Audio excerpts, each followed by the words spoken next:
አረንጓዴ ምድር አረንጓዴ ዓለም ተስፋን የሚሰንቅ ተስፋን የሚዘራ አረንጓዴ ምድር ጸጋዎቻቸውን በአግባቡ ማስቀጠል እንዲችሉ ከተፈለገ ከደን ልማት ዘርፋችን አኳያ የአረንጓዴ አሻራን እንደ ባህል አድርገን መስራት ይጠበቅብናል።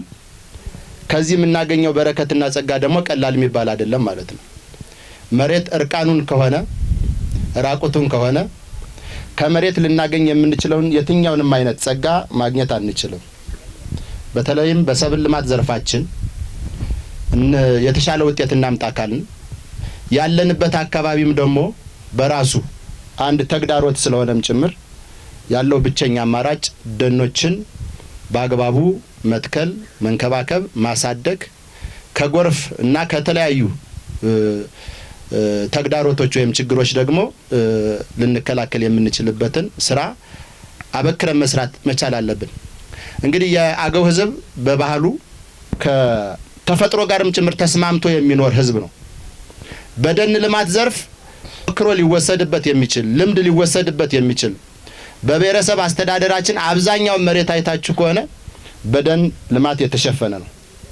ከዚህ ደግሞ በበርካታ መንገድ ጠቀሜታ ያላቸውን በኢኮኖሚ ደረጃም የምንጠቀምባቸውን በተለይም እንደኛ ወረዳ ከአካሺያ ዲክረንስ ግራር ጋር በተያያዘ መጠቀምን ያወቅንበት ከመሆናችን ጋር በተያያዘ መሬቱም ብቻም ሳይሆን ማህበረሰባችንም ህይወቱን የለወጠበት ከመሆኑ ጋር በተያያዘ በደንብ ትኩረት ሰጠን መስራት አለብን። ተባለው እንደ ሀገር ዛሬ ከ800 ሚሊዮን በላይ ችግኞች ይተከላሉ። እንደ ወረዳችን ደግሞ ቅድም እንደተባለው ከ4.5 ሚሊዮን በላይ እንደ ባህል የተያዘ በየአመቱ የሚተከል የአረንጓዴ አሻራ መርሃ ግብራችን ሁሉም አካባቢ ሁሉም ቀበሌ እንደ ባህል የተያዘ ከመሆኑ ጋር በተያያዘ ሮጥ እያልን ሁሉም ቀበሌ የምንደርስ ነው የሚሆነው ማለት ነው።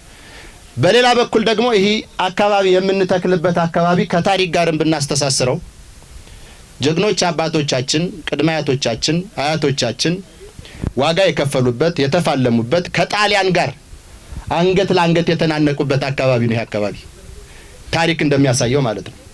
እነሱ በጀግንነት ሀገርን አስቀጥለዋል።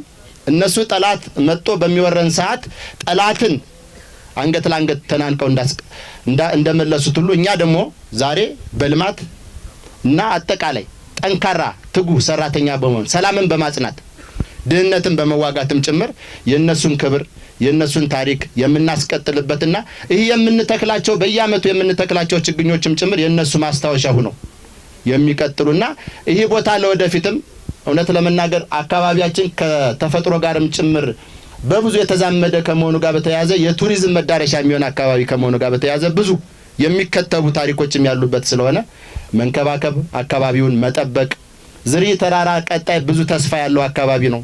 እንደዋና አካባቢ ብዙ ተስፋ ያለው አካባቢ ነው። በቱሪዝም መዳረሻ እርግጠኛ ሆኜ የምነግራችሁ እኛ ልናየው የምንችለው በቅርብ ጊዜ የምናያቸው ብዙ ታምሮች የሚሰሩበት አካባቢ ስለሆነ ይህን አካባቢ ተንከባክባችሁ መያዝ አለባችሁ። ሰላማችሁን ማጽናት አለባችሁ። በተለያየ መንገድ ወጣ ገባ የሚሉ ወንድሞቻችንን በአግባቡ መክሮ መመለስ ያስፈልጋል እና ግጭት ሊያሳድር የሚችለውን ጠባሳም ጭምር በመምከር በመንገር ወደ ሰላማችን ወደ ልማታችንና አጠቃላይ ሁለንተናዊ ወደ ሆነው መዳረሻችን ብልጽግና መምጣት የሁላችንም አማራጭ መሆን መቻል አለብን። ተስፋን መትከል አለብን። ተስፋን ስንተክል ቀጣይ ሀገር ሊረከቡ የሚችሉ ህፃናትና ትውልድም ጭምር ከኛ የሚማረው ብዙ ነገር ነውና ሁሌም ተስፋን እየተከልን ሁሌም ተስፋን እየነገርን ሁሌም ብሩህ ነገርን እየነገርን ወንድማማችነትና እህትማማችነትን እየሰበክን መቀጠል መቻል አለብን። የእንዶ ህዝብ በተደጋጋሚ እያገኘናችሁ ነው። በእርግጠኝነት የምናገረው የእናንተ አካባቢ በብዙ መንገድ ጸጋ በረከት ያለው ከመሆኑ ጋር በተያያዘ እየተነጋገርን እየተደጋገፍን ሁላችንም በጋራ የምናለማው አካባቢ እንደሚሆን ተስፋ አድርጋለሁ።